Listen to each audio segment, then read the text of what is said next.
Champions ট্রফির এই tournament থেকে ছিটকে যাওয়া কারণ ব্যাটারদের ব্যর্থতা।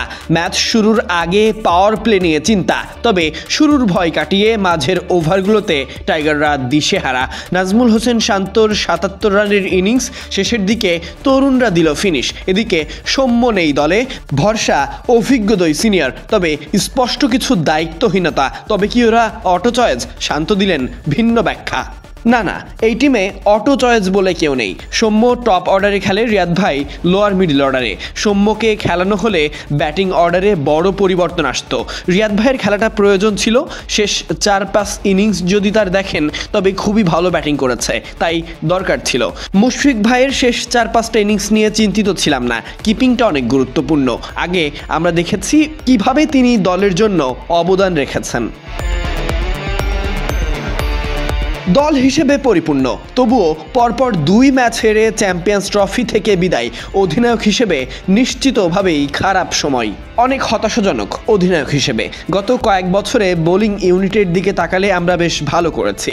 দারুণ কিছু কোয়ালিটি পেসার আছে, আমাদের স্পিনাররাও আছে।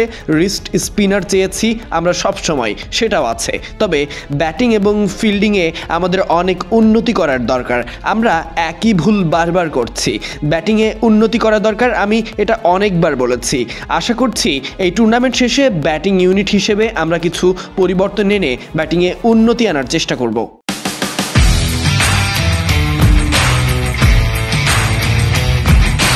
পরিবর্তন বলতে নিশ্চিতভাবেই প্রশ্ন ওঠারই কথা।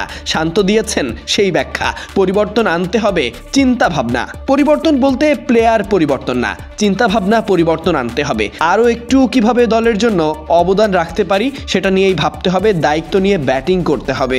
পরিবর্তন করলে ব্যাটারদের জন্য অসুবিধা, যেমন রিসোর্স আছে তাদের সুযোগ দিয়েই এখানে আনতে হবে, দায়িত্ব নিতে হবে।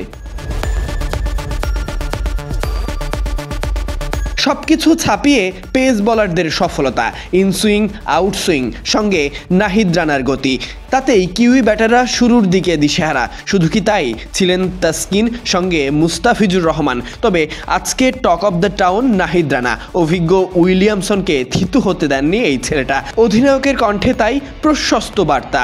তবে দিন শেষে এখন অপেক্ষা, নিয়ম রক্ষার শেষটা ভালো করে যেন দেশে ফিরতে পারে দলটা। Sadiq Ahmed, Sunny, BD cric time.